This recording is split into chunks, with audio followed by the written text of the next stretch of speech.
St. Katherine man gets more than 15 years imprisonment for shooting at police team. A 29-year-old man who was found guilty of shooting at a police party 6 years ago was sentenced to 15 years and 5 months imprisonment when he appeared in the St. Catherine Circuit Court on Friday. He is Romario Small, also known as Tommy Lee, of Bucklands, Jonestown, Spanish Town, St. Catherine. When Small appeared before Justice Bertram Morrison, he was sentenced to 10 years and 5 months for illegal possession of firearm and 15 years and 5 months for shooting with intent. The judge ruled that the sentences are to run concurrently, therefore, Small is to spend 15 years and 5 months in prison. The court led evidence that about 10:20 a.m. on July 19, 2019, a police party was on operation in Jones Avenue community when members were fired upon by Small, who managed to escape. In August 2020, he was held in the parish and subsequently charged. He remained in custody for the last 4 years and 7 months. He was represented by attorney at law Earl Hamilton. Or concern about effects of vandalism on service providers. The Office of Utilities Regulation OR has raised concern about the effect of vandalism on service providers and their ability to make investments that better equip them for disasters. OR Director General Anthony Hewitt highlighted the matter in his State of the Utility Sector report at the staging of the agency's Directors General Stakeholders Engagement at the Jamaica Pegasus Hotel.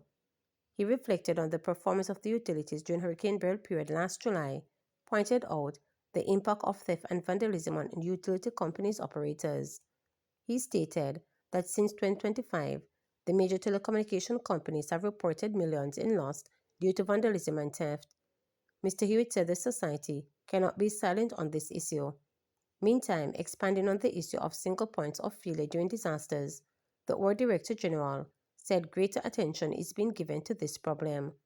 According to Mr. Hewitt, Hurricane Beryl underscored a very big way the extent to which the majority of the utilities and other key infrastructure agencies are independent, and they need to ensure that redundancies and contingencies are in place to mitigate single points of failure. He added that it is also underlining the importance of coordination and cooperation among key stakeholders.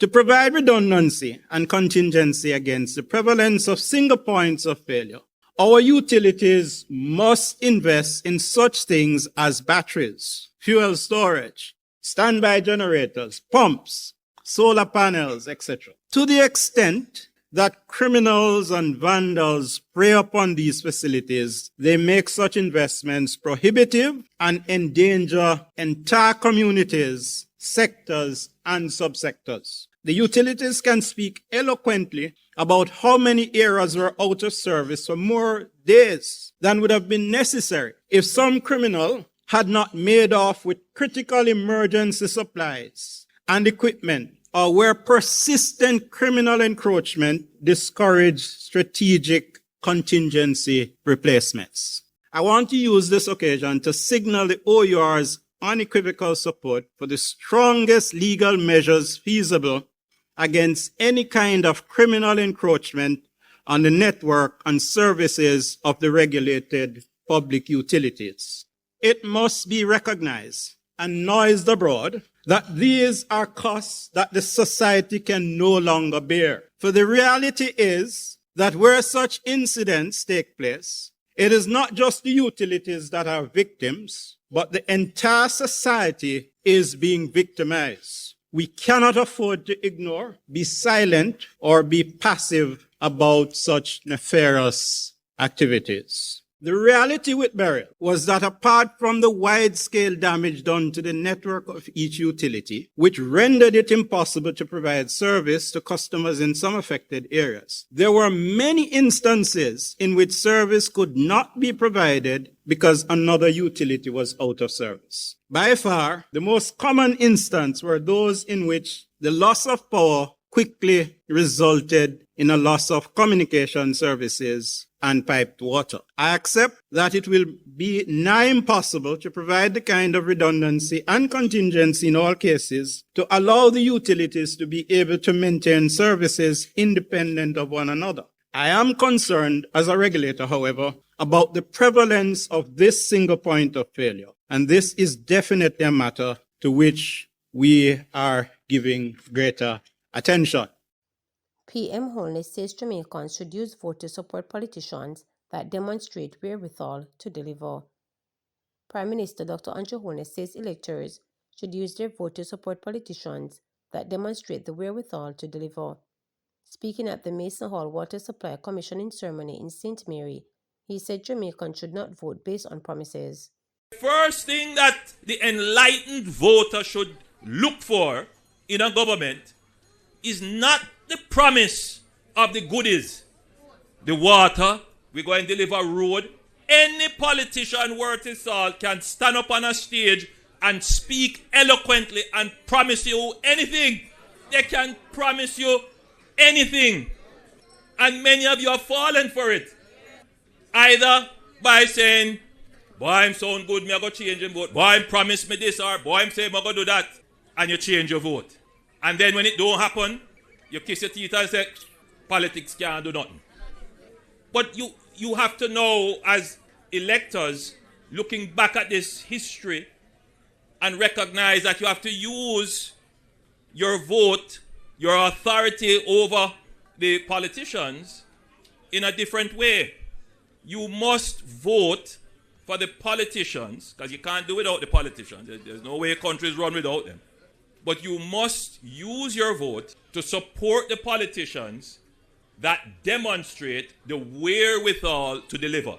Some politicians come with wishes. ADHD, cervical cancer, now covered by National Health Fund. Attention Deficit Hyperactive Disorder ADHD and cervical cancer are now covered under the National Health Fund's NHF card program, the government agency has announced. The addition took effect on March 27 and increased the number of conditions covered to 24. Coverage includes ADHD, the active pharmaceutical ingredient, is now covered for individuals of all ages diagnosed with ADHD. The NHF subsidy for the Cordial 18 mg tablet is $174.38. Cervical cancer, subsidized, are now available for 8 APIs used in treatment. NHF's Chief Executive Officer Everton Anderson noted that the continuous expansion of the program to improve healthcare accessibility is important. We're always assessing the health landscape, considering the cost of care and listening to the recommendations of key stakeholders in order to devise new ways to improve access, ease financial burden, and ultimately contribute to better health and economic outcomes. The expansion of coverage is evidence of this, he noted. We implore all prospective beneficiaries to enroll and utilize the services available to assist in managing their illnesses. Jamaican residents diagnosed with any of the 24 covered conditions may apply for an NHF card by submitting a completed application form signed by their physician to the nearest NHF card center island-wide. With this expansion, the NHF card program provides greater support for cervical cancer prevention and management.